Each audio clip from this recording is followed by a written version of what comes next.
So hello guys, good morning, welcome back to my YouTube channel. This is Otoboyson. So may gagawin tayo ngayon, bibihisan natin to ng bagong mga clearings. Yan.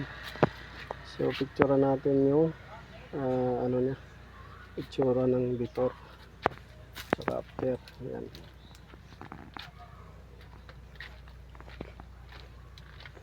So bibihisan natin yan, clearing. So mayroon na tayo ditong tinanggal. Ito, tinanggal na natin pati ito. So luma na yan. So ayan.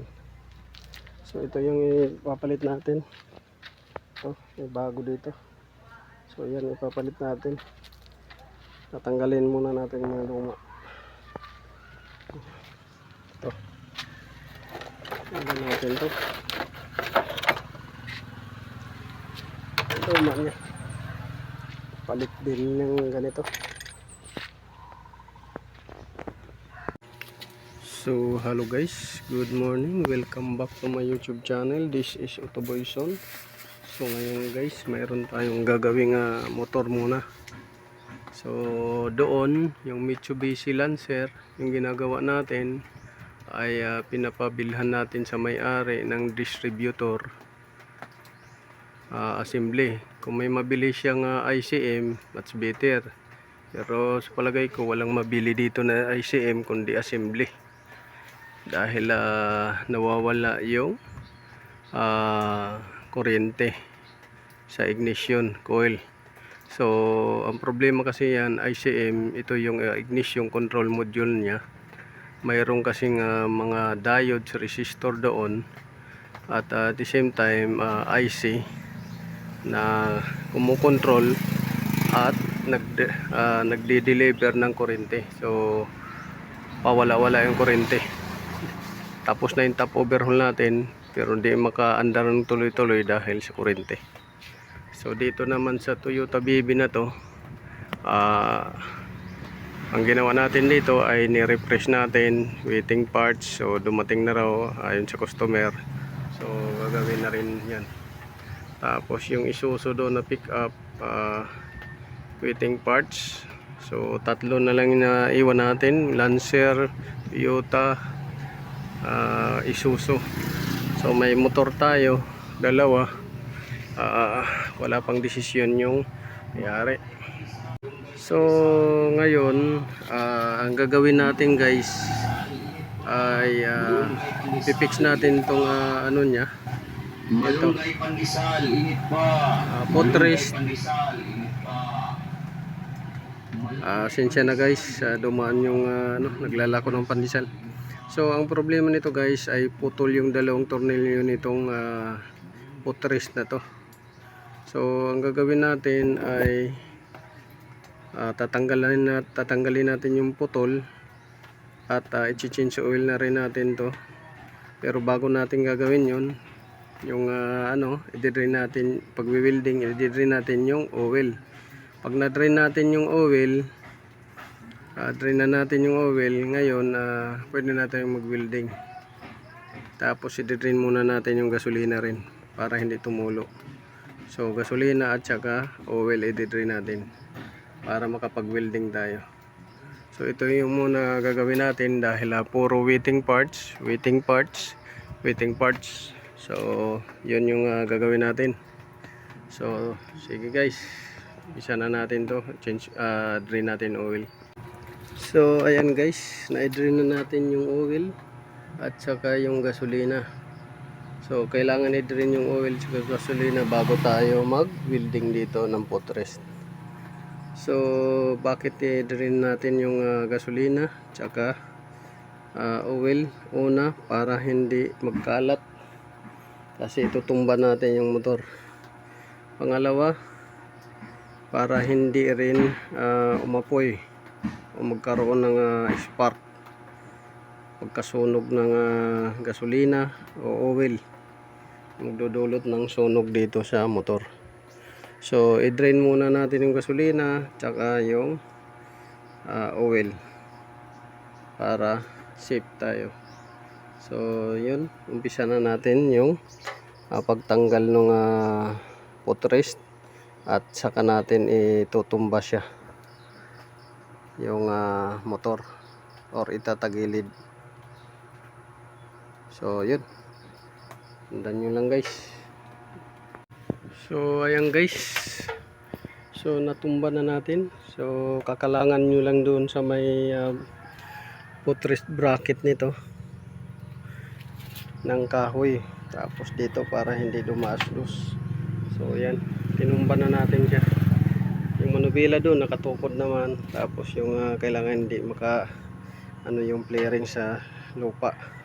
Huwag kayo magkalang dito guys, dahil masisira yung oil seal at saka yung shifter. So kailangan doon sa bracket. So ito yung sinasabi ko sa inyo, putol. Ayan, tsaka yan, dalawa yung putol.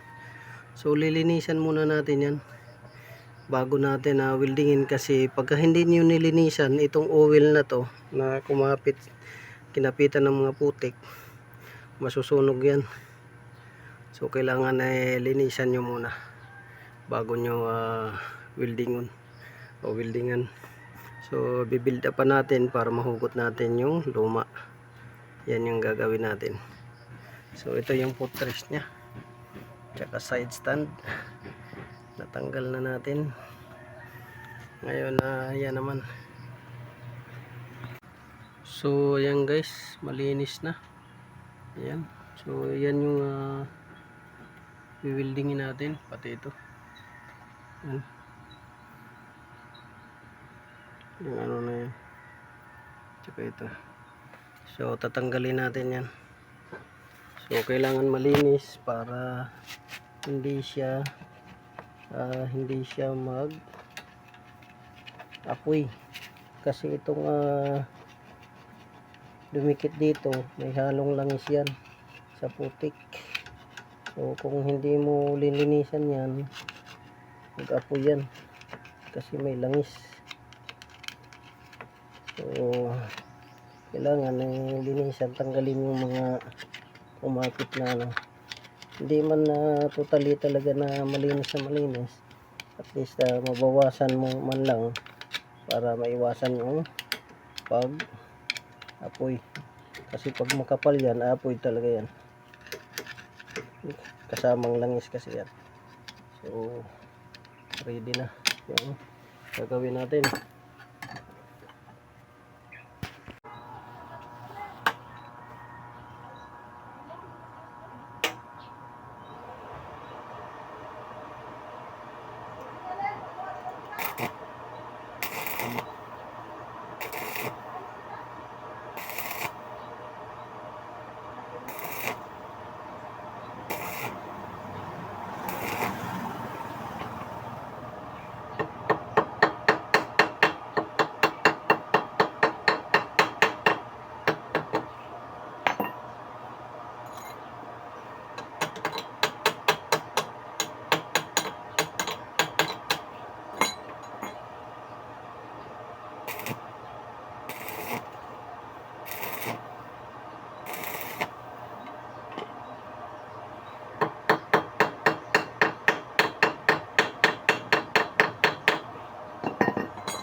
So ayan guys, natapos na yung ginawa nating repair.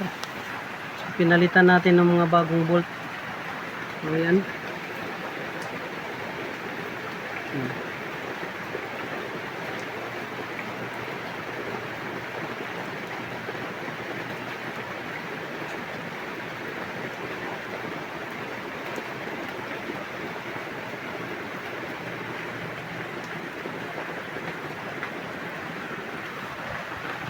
Bagong bolt na yung ginamit natin dyan para hindi siya mabunot. Ispatan din natin ng tig-isang spot. So Na change oil na rin. Ito. Change oil na. Tapos na natin nilagay yung oil. Tapos yung gasolina rin na tinanggal natin ay pinalik na natin. Gasolina. So oil, gasolina, pinalik na. So paanda rin natin ngayon. So ayan guys, umaandar na.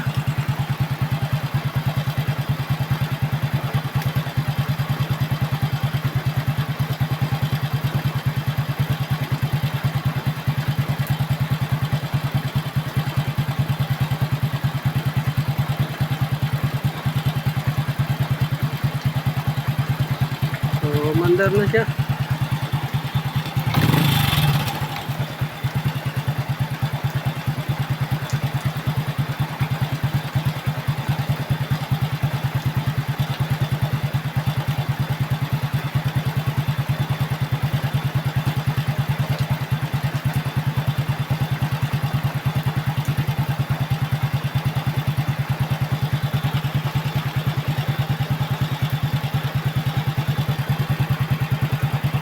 So yun, successful yung ano natin guys, repair.